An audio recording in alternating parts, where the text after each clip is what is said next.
left alone by her husband. But what happened 2 years ago left her ex in shock. The heavy silence in the dining room pressed down on me like a thick fog, wrapping around my heart and squeezing painfully.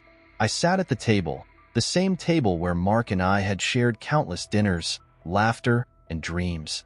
Now, it felt like a hollow remnant of what once was. A half-empty bottle of wine sat between my hands, a meager consolation prize for the shattered pieces of my life.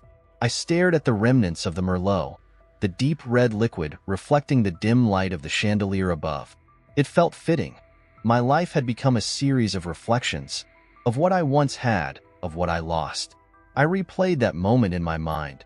The day he walked out, I could still hear the front door clicking shut, each sound echoing in my memory like a gunshot. "Emily, I just can't do this anymore," he had said, his voice flat and devoid of the warmth I once cherished. My heart had dropped into my stomach, a visceral reaction to the betrayal that was unfolding before me. "What do you mean?" I had pleaded, desperately searching his eyes for a glimmer of the love that once filled our home. But there was nothing, just a cold resolve that shattered my world. "I'm in love with someone else," he had declared, and with those words, all my dreams crumbled. I felt as if the ground beneath me had opened up, leaving me dangling in an abyss of confusion and heartache. I had never imagined Mark would leave me, not for someone younger, not for anyone. He was my partner, my confidant. I thought we were building a future together, but now it seemed I was only building my own delusions. I took a long sip from the bottle, hoping it would numb the ache, but it only seemed to amplify the memories. The way he would dismiss my aspirations, the way he brushed aside my dreams of becoming a graphic designer. "You're too sensitive, Emily," he would say, rolling his eyes whenever I brought up my latest project or idea. "Why don't you focus on something more practical?" Practical. That word had haunted me throughout our marriage, a constant reminder that my passions were less important than his. It was as if my entire existence had been reduced to the background noise of his life, my dreams muted under the weight of his expectations. I had sacrificed so much for us, and now I was left with nothing but the echoes of my own failures. "Maybe if I had been more assertive," I whispered to the empty room. "Maybe if I had fought harder for what I wanted." Suddenly, the doorbell rang, breaking the suffocating solitude. I hesitated, unsure whether I wanted to face anyone. The thought of opening the door filled me with dread, but the persistent ringing urged me to move. I stumbled to the door, wiping my eyes hastily, and opened it to find Sarah standing there, her expression a mix of concern and determination. "Hey, Em," she said softly, stepping inside without waiting for an invitation. "I thought I'd check on you." "Why? So you can see me wallowing in my pity?" I replied, attempting to laugh, but only managing a choked sound. "Because you need it," she shot back, her eyes narrowing. "I brought you some food. Thought you might be hungry." She held up a paper bag, the smell of takeout wafting into the air. "And I was thinking, maybe you should join an art class. You know, do something for yourself." Hello guys, if you like our stories and haven't subscribed yet, support our work and subscribe to the channel to help us an art class. I echoed, skepticism dripping from my voice. "Really, Sarah? I can barely keep myself together. You want me to paint or something?" "Exactly. You used to love painting. It could be a good way to channel everything you're feeling," she encouraged, her enthusiasm unwavering in the face of my doubt. "Do you really think it will help?" I asked, my voice barely above a whisper. "Absolutely. You have so much to offer, Emily. You just need to find a way to express it. You've been stuck in this rut for too long. It's time to reclaim your life," she said firmly, placing her hands on my shoulders. I looked into her eyes, searching for any hint of insincerity, but all I saw was genuine support. "I don't know," I hesitated. "What if I'm terrible? What if I can't do it?" "Who cares?" Sarah replied, a small smile breaking through my cloud of despair. "This isn't about being perfect. It's about finding yourself again. You don't have to impress anyone but yourself." Her words settled around me, warm and inviting. I felt a flicker of hope, something that had been extinguished for far too long. Maybe Sarah was right. Maybe I needed to break free from the chains of my past and rediscover who I was without Mark. Okay, fine, I said, a hint of determination creeping into my voice. I'll think about it. Good, Sarah exclaimed, her excitement palpable. I'll help you find a class. We can even go together if that makes it easier. I nodded, feeling a strange mix of anxiety and anticipation. Just the thought of trying something new made my heart race. I appreciate you, Sarah, I said, my voice softer now. I really do. Of course, that's what friends are for, she replied, wrapping her arms around me in a tight hug. I inhaled her familiar scent, a comforting reminder that I wasn't entirely alone in this journey. As we sat down to eat, I felt the weight of the world begin to lift, even if just a little. Maybe it was the wine, or perhaps it was the food, but for the first time in months, I felt a spark of something resembling hope. I could envision a future where I could create, where I could express myself without fear of judgment. Tell me about your latest project, Sarah prompted, her curiosity genuine. I hesitated for a moment, then took a deep breath, allowing the thoughts I had kept hidden to flow out. I've been working on this design for an art exhibition, I began, my voice gaining strength as I spoke. As the conversation flowed, I realized that perhaps this was the first step toward reclaiming my identity. And deep down, I knew that whatever happened next, I could face it. I was more than just Mark's wife. I was Emily Johnson, a woman with dreams and aspirations waiting to be fulfilled. And maybe, just maybe, I could learn to believe in myself again. The moment I stepped into the art studio for my first class, a wave of self-doubt washed over me. I stood at the entrance, clutching my sketchbook like a lifeline, feeling like an imposter among the vibrant colors and creative energy swirling around me. The room was filled with easels, brushes, and a kaleidoscope of paints, each corner brimming with the promise of inspiration. Yet, all I could think about was how out of place I felt. Hey, you're here for the class? A cheerful voice broke through my thoughts. I turned to see a woman in her 30s with short, spiky hair and a paint-splattered apron. Her bright blue eyes sparkled with enthusiasm. Yeah, I'm Emily, I stammered, forcing a smile. I'm Mia, the instructor. She extended her hand, and I shook it, feeling the warmth of her grip. Don't worry if you're new. We're all here to learn and have fun. Just let your creativity flow. I nodded, but my heart raced. I could feel the weight of everyone's eyes on me as I navigated through the sea of easels. It felt like everyone else belonged here, and I was just a lost soul looking for direction. I found a vacant easel in the corner and set my sketchbook down, taking a moment to breathe. All right, everyone. Mia clapped her hands to gather our attention. Today, let's explore the theme of transformation. Grab your paints and let's get started. As I squeezed out vibrant colors onto my palette, I felt a flicker of excitement. I had always loved graphic design, but there was something liberating about using traditional mediums.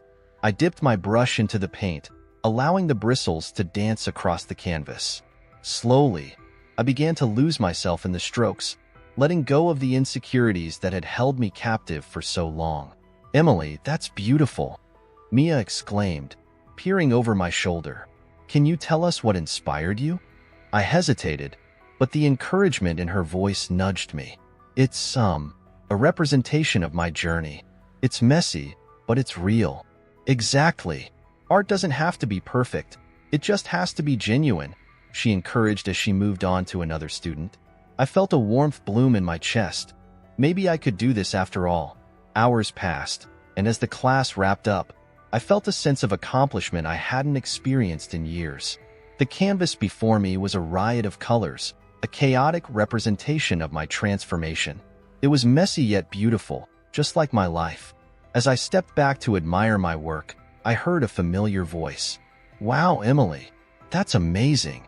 Sarah's voice cut through my thoughts. I turned to see her standing beside me, a proud smile on her face. You actually did it. Yeah, I guess I did, I replied, still in disbelief. I didn't think I'd enjoy it this much. I knew you would. You just needed a little push, she said, wrapping her arm around my shoulders. This is just the beginning, you know? You're going to thrive in this environment. As we left the studio, I felt lighter. I had taken a step forward, and the shadows of my past began to recede. Little did I know that this newfound sense of purpose would soon lead me to explore my passion for graphic design in ways I had never imagined. Over the next few weeks, I threw myself into my art and graphic design projects with a vigor I hadn't felt in years. I found solace in creating, channeling my emotions into my work. Each brush stroke felt like a release, a way to express the pain and resilience I carried within me. I spent countless nights at my desk, sketching, painting, and designing, losing track of time as the world outside faded away. One evening, as I put the finishing touches on a digital piece I had been working on, I heard a soft knock on my door. I opened it to find Sarah, her face lit up with excitement. "Emily, you need to come with me. There's an art gallery opening downtown, and I have a feeling you'll want to be there," she said, practically bouncing on her heels. "An art opening? I don't know, Sarah. I'm not sure I'm ready for that," I replied, biting my lip. The thought of showcasing my work in a public space made my stomach churn. "Come on. You've been working so hard. This is your chance to see what the art community is like. Plus, it'll be fun," she insisted. After a moment of hesitation, I nodded. "Okay, let's do it." As we arrived at the gallery, I was struck by the atmosphere. The place was buzzing with people, laughter, and conversation. Colorful artworks adorned the walls, each piece telling its own story. I felt a surge of nervous energy, but it was accompanied by a sense of excitement. This was the world I wanted to be a part of. "Look over there." Sarah pointed to a corner where a group of artists were gathered, discussing their work animatedly. "Let's go talk to them." As we approached, one of the artists, a tall man with curly hair and a friendly smile, turned to us. "Hey, I'm Jake. Nice to meet you." "Emily," I introduced myself, trying to mask my nervousness with a smile. "Are you an artist too?" he asked, his eyes sparkling with curiosity.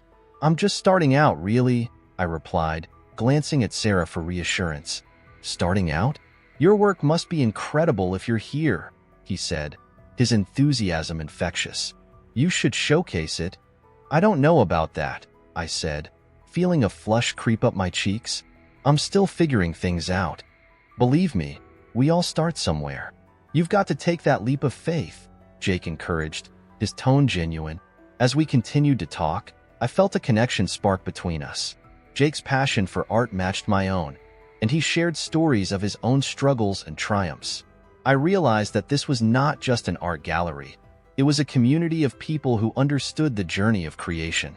"Hey, we should grab a drink and celebrate our shared love for art," he suggested, gesturing toward the bar area. "Sounds great," I replied, my heart racing. It was exhilarating to be out of my comfort zone and engaging with someone who inspired me. As we moved to the bar, I felt a blend of excitement and nerves. The evening unfolded with laughter, shared stories, and an unexpected connection. I found myself talking more freely than I had in a long time, sharing my journey and ambitions. Jake listened intently, his eyes encouraging and warm. "You've got a real fire in you, Emily," he said, leaning closer. "Don't let anyone dim that light." His words struck a chord deep within me, igniting a newfound confidence. I realized that this was just the beginning of my journey, not only as an artist but as a woman reclaiming her identity. That night, surrounded by art and the promise of new beginnings, I felt a shift within me. "I just got an email from a design firm. They want to talk about a project," I exclaimed, my voice tinged with disbelief. Jake's face lit up with excitement as he grabbed my hands. "Emily, that's amazing. I told you, you're unstoppable." My heart raced with a mixture of excitement and nerves. This was the opportunity one had been waiting for. A chance to take my work to the next level, to truly solidify the path I had been walking for the past 2 years. But alongside the excitement came the familiar whisper of doubt, the one that always seemed to linger in the back of my mind. "What if I'm not ready?" I asked, the words slipping out before I could stop them. "What if I mess this up?" Jake squeezed my hands, his eyes steady and reassuring. "You are more than ready for this, Emily. You've worked so hard, and your art speaks for itself. This is your time to shine." I looked down at the phone in my hand, rereading the email, trying to absorb the reality of it all. It wasn't just a dream anymore. It was happening. A prestigious design firm had noticed my work, my journey, and wanted to collaborate with me. I guess I just never thought this would happen, I admitted, my voice softening. After everything with Mark, I thought I'd lost my chance to do something big, to really make a name for myself. Jake tilted his head, his expression thoughtful. Sometimes it takes going through the hardest moments to find out what we're really capable of. You've proven that. I smiled, feeling a surge of gratitude wash over me. Jake had been by my side through this whole journey, supporting me, encouraging me, and reminding me that I was capable of more than I ever believed. And now, standing on the brink of this new opportunity, I realized that the fear that once held me back no longer had the same power over me. I think you're right, I said, feeling the corners of my mouth lift into a confident smile. I'm ready. As we left the park, my mind buzzed with the possibilities that lay ahead. The doubts that had plagued me before now felt smaller, more manageable. I had come too far to let fear take the reins again. I was Emily Johnson, an artist and a designer, and I was ready to embrace whatever came next. Across town, Mark sat in his dimly lit apartment, still staring at his phone. The screen had gone dark, but his thoughts were consumed by the images he had seen of my recent work. He scrolled through my social media feed, pausing at each post, each new accomplishment, unable to tear his eyes away from the person I had become. He hadn't expected to feel this way. When he left me 2 years ago, he thought he was breaking free, chasing something new and exciting. But now, sitting alone in his one-bedroom apartment, that excitement had long since faded, replaced by a growing sense of regret.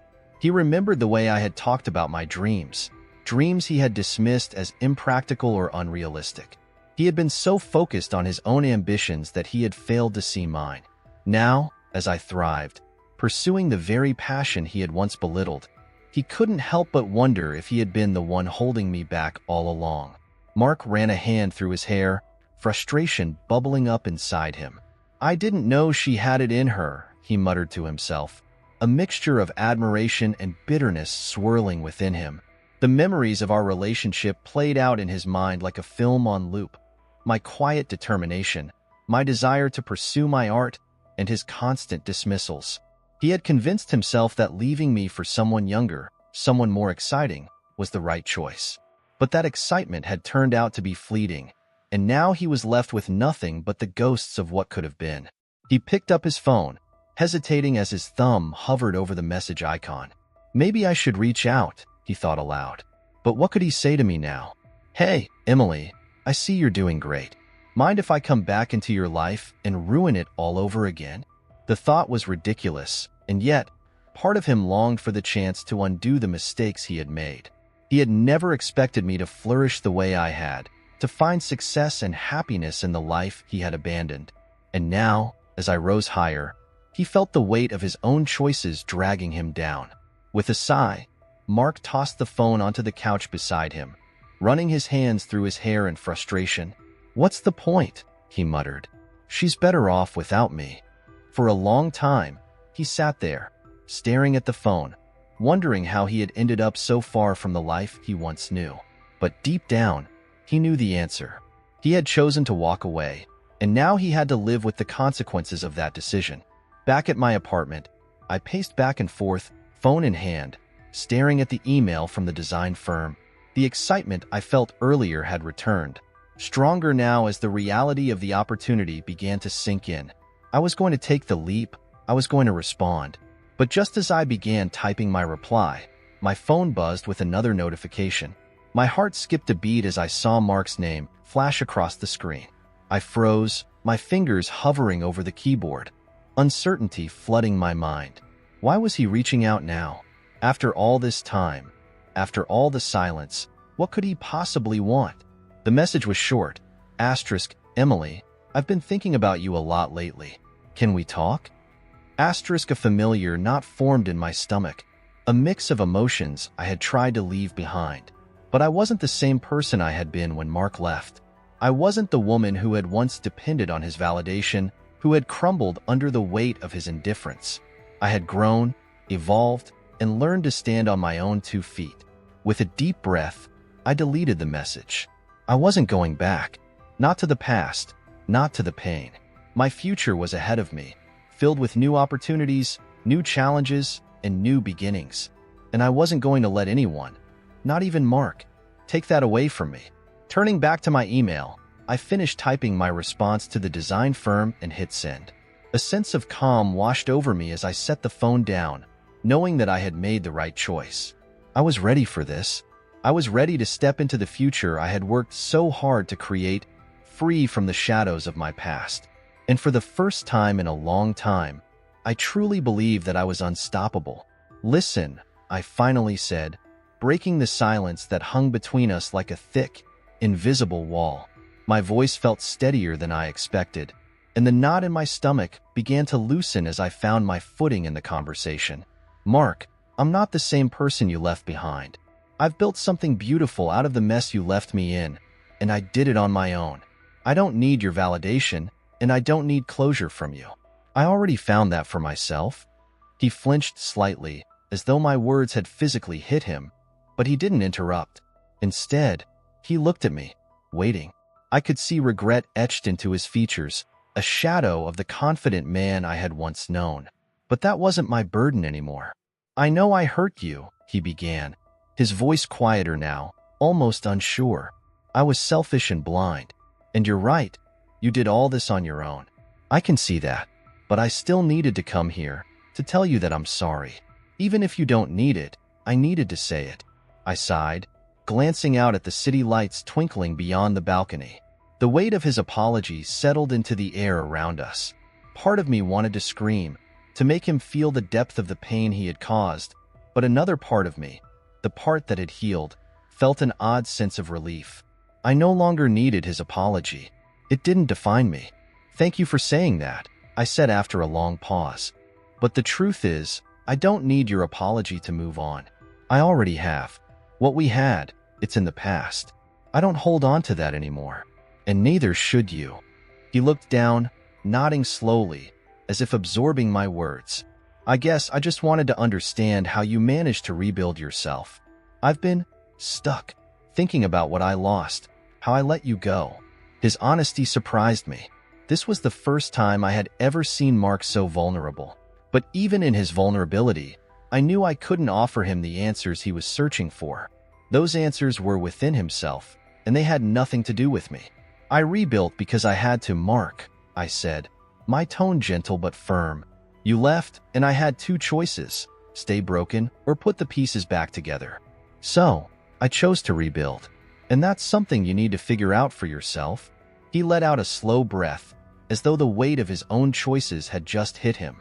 "I guess I thought seeing you would give me some clarity. But I can see now that, you're right. This isn't about us anymore. It's about me."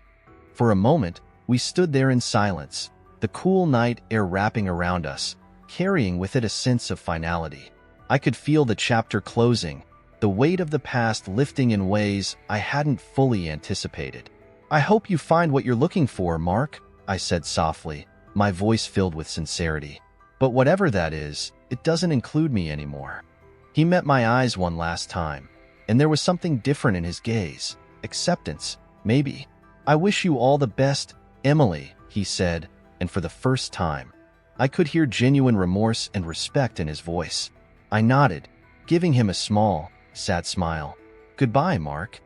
With that, he turned and walked back inside, making his way through the quiet, curious crowd. I stood there for a few moments longer, staring out into the night, feeling the last remnants of my past finally dissolve into the breeze. I had faced it, confronted the ghost that had haunted me for years, and now I was truly free. As I turned to rejoin the party, I felt a warmth settle into my chest. Sarah was the first to approach, her eyes filled with concern but also pride. "Are you okay?" she asked quietly. I smiled, feeling a surprising calm wash over me. "Yeah, I think I am. For the first time, I really am." Her face softened into a relieved smile. "You handled that so well, Em. I'm proud of you." "Thanks," I replied, my voice light. "I think I just needed to face it. And now, it's done." As we walked back into the room, I felt the energy of the party return, laughter and conversation filling the space once more. Jake caught my eye from across the room, a question in his gaze. I made my way over to him, feeling the ease of my movements, the lightness in my step. "Everything okay?" he asked as soon as I reached him, his voice soft but filled with concern. I nodded, a genuine smile breaking across my face. "Everything's fine. It's over." His shoulders visibly relaxed, and he pulled me into a gentle hug. "I'm glad," he whispered, his voice filled with warmth. I pulled back slightly, looking up at him with a sense of peace I hadn't felt in years. "Me too." The rest of the evening passed in a blur of laughter, conversation, and celebration. I was surrounded by the people who had supported me through my darkest times, the friends who had stood by me as I rebuilt my life. And as I moved through the crowd, accepting their compliments and sharing stories, I felt a sense of pride swell within me. This was my life. Not the life I had once imagined with Mark, but something even better. Something I had built from the ground up, with my own two hands. I had faced the ghosts of my past, and now I was free to fully embrace the future, whatever it held. Later that night, after the last of the guests had left, I stood by the window, looking out at the city lights. Jake came up behind me, his presence steady and comforting. "You did it," he said softly, his arms wrapping around me from behind. "Yeah," I replied, leaning into his embrace. "I did." As we stood there, bathed in the quiet glow of the night, I felt an overwhelming sense of contentment. My journey wasn't over. It was just beginning. But for the first time in a long time, I knew that I was ready for whatever came next. And this time, I wasn't afraid. The invitation hung in the air, heavy with possibilities. I thought of Jake, how he had been there through it all, treating me with kindness and respect, never once diminishing my dreams or making me feel small. His unwavering support was the opposite of what I had experienced with Mark, and yet here I was, sitting across from the man who had once broken me, considering his plea. "Mark," I began, my voice steady but uncertain. "It's not that simple. I've spent 2 years rebuilding myself, and I'm proud of the person I've become. But you don't just get to walk back into my life because you've had a change of heart. What happened between us, it can't be undone." He nodded slowly, his eyes never leaving mine. "I know. I'm not asking to undo anything, Emily. I don't even know if there's a way forward for us. But I needed to be honest with you. I see you now, and I realize what I lost when I let you go. It's not about me trying to insert myself back into your life. I wanted you to know." I sighed, leaning back in my chair, feeling the weight of his words settle into my chest. The anger that had burned so fiercely just moments before began to cool, leaving behind an unfamiliar sense of closure. Mark wasn't asking for a second chance in the way I had feared. He wasn't here to disrupt the life I had built or to claim credit for my success. He was acknowledging, perhaps for the first time, the depth of the pain he had caused, and that acknowledgement felt important. "I appreciate that you came to me," I said quietly, "but you have to understand, I've moved on. My life doesn't revolve around you anymore, and I can't promise that there's space for you in it now."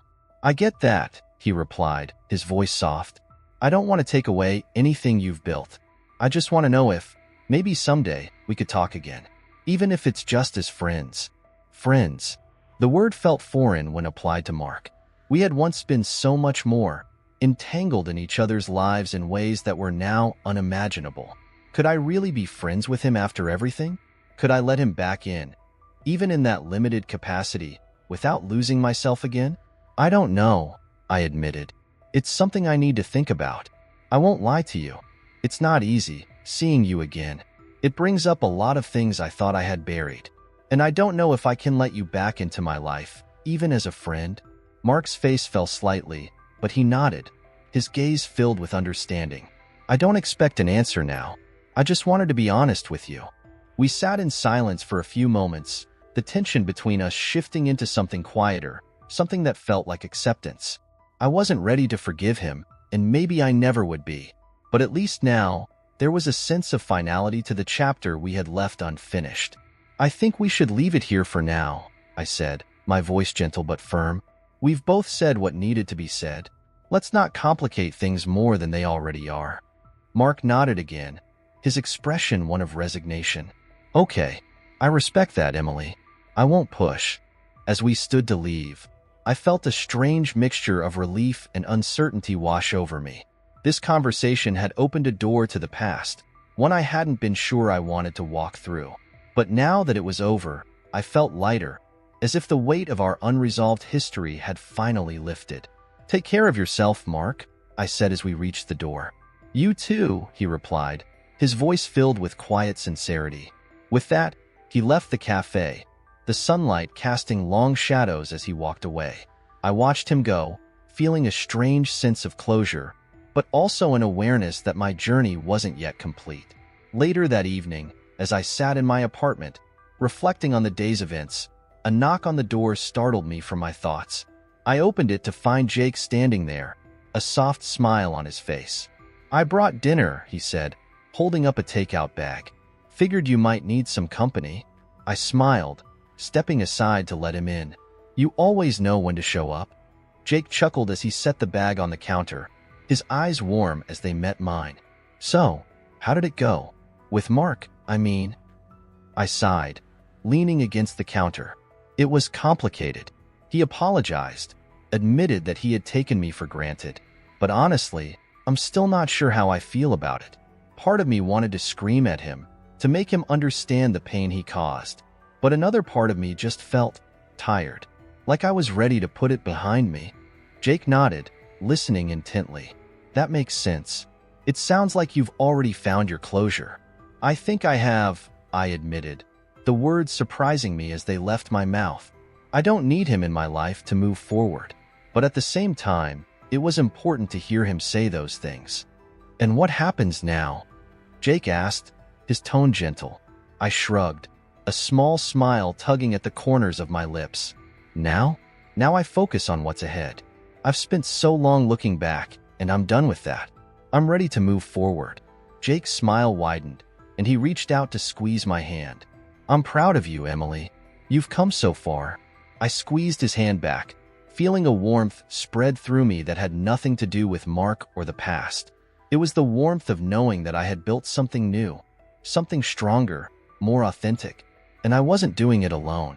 I couldn't have done it without you, I said softly, my eyes meeting his. Jake shook his head. You did this on your own. I was just lucky enough to be here to see it. I smiled, knowing that he was right. I had done this on my own. I had rebuilt my life, piece by piece, and I was stronger for it. But having someone like Jake by my side made the journey that much sweeter.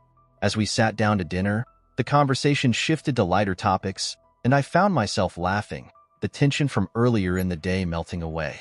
This was the life I had fought for, the life I had built. And as I looked at Jake, I realized that whatever the future held, I was ready to embrace it, one step at a time. Mark was my past, but my future?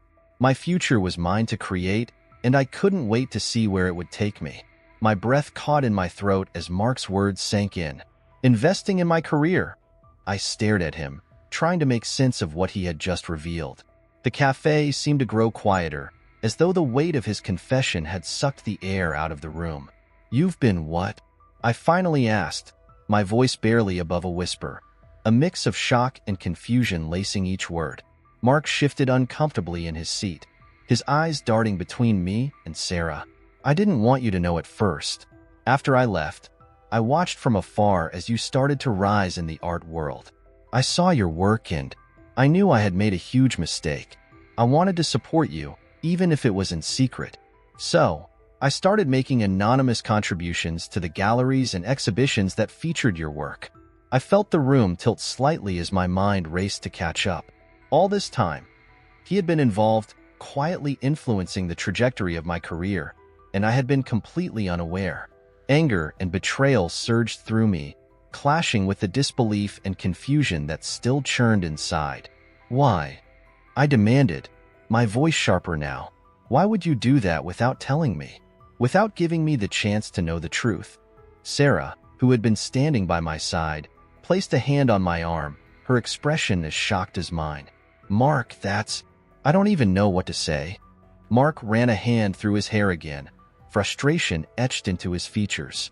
I know it sounds crazy, but at the time, I thought it was the only way I could make up for how I hurt you. I wanted to help you succeed, but I also knew I didn't deserve to be a part of your life anymore. So I stayed in the background, hoping it would give you a better chance. I stood up abruptly, unable to sit still any longer.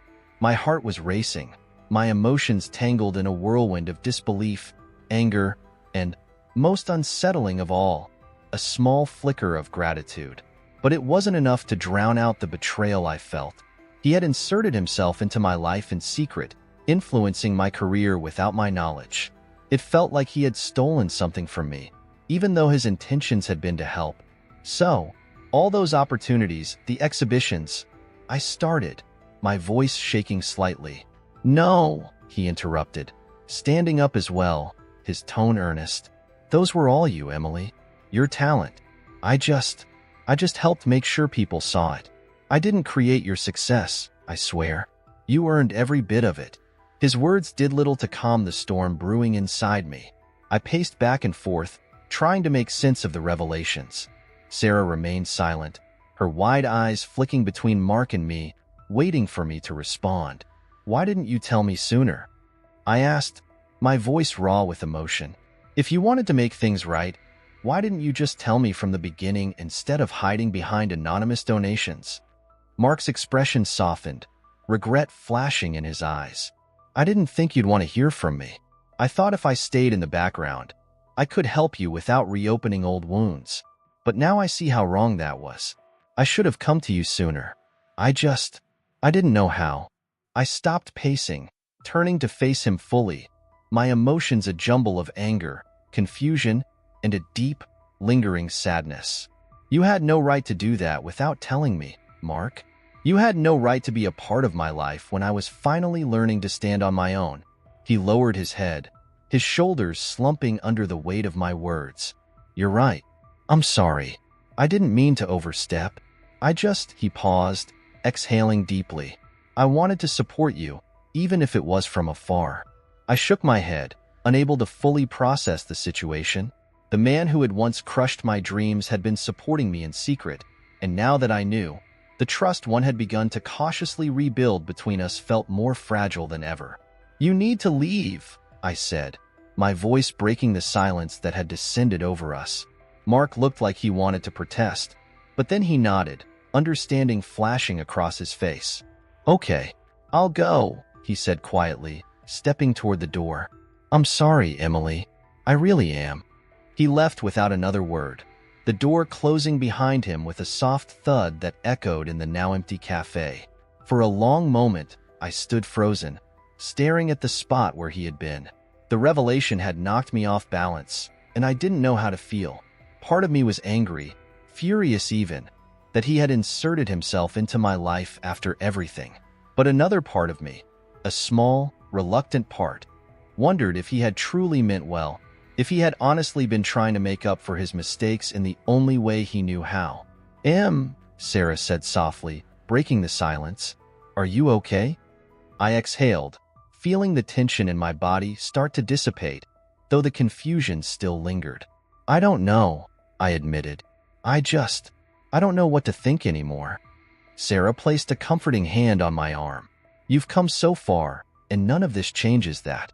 You built your career on your own talent, your own hard work. Mark didn't make that happen. You did." I nodded, grateful for her reassurance, but the truth was, my mind was still spinning. I had no idea what this new revelation meant for my future or for my complicated relationship with Mark. All I knew was that I needed time to process, to figure out how to move forward from here. Later that night, I sat on the edge of my bed, staring at my phone. I thought about texting Jake, but I wasn't sure how to explain everything that had happened today. Instead, I typed out a simple message to Sarah. Thanks for being there today. I'm still trying to process everything, but I'm glad you were with me. Her response came quickly. Always here for you, Em. You've got this. I set the phone down, lying back on the bed and staring up at the ceiling. My life had taken so many unexpected turns in the past few years, and now it seemed another one was on the horizon. Mark's confession had thrown me for a loop, but it didn't change the fact that I had built something incredible. I had become the woman I was today through my own strength and resilience. And no matter what happened next, I knew one thing for sure. I was going to keep moving forward on my terms. Time seemed to freeze as his words hung in the air. "What do you mean?" I asked, my voice barely above a whisper. I connected with a couple of art buyers and investors who were interested in supporting emerging talent. "I wanted to help you without you knowing it was me," he confessed, his eyes earnest. "I didn't want you to feel like you needed me, but I believed in your talent from the start." My heart raced, a whirlwind of emotions crashing over me. You did this?" I stammered, incredulous. "After everything? You thought this would help?" "Emily, I thought it would give you the freedom to create without the pressure of financial burdens," he explained, his voice steady but tinged with uncertainty. "I never wanted to hold you back again." Anger and confusion swirled inside me. How could he think he could just insert himself back into my life without telling me? "So you were watching me from the shadows all this time. You thought that would somehow make up for leaving me?" "I didn't know how to reach out," Mark replied, desperation creeping into his voice. "I thought maybe if I helped you succeed, you'd eventually understand that I never stopped believing in you." I took a deep breath, the weight of his confession settling heavily on my chest. What was I supposed to do with this information? "I don't know what to say, Mark. You can't just swoop in with a silver lining and expect everything to be okay. I had to fight for my independence, and now you want to play the supportive ex-husband? I'm not trying to play any role, Emily. I just wanted you to know that I see you now," he said, his voice softer, almost pleading. "I'm sorry for everything. I want to make amends." I looked at Sarah, searching for her support, but she was silent, absorbing the tension between us. My heart raced as I struggled to make sense of it all. Could I forgive him? Did I even want to? The Mark in front of me was no longer the man who had walked out of my life, but the scars of his departure still felt fresh. "Mark, I appreciate what you've done, but I need to figure out what this all means for me. I've built a life without you, and I'm not sure I want to go back to the way things were," I replied, my voice firm yet trembling. "I get that," he said, a hint of sadness in his eyes. "But I want you to know I'm here if you need me. I don't want to interfere with your success. I just want to be part of your life in some way."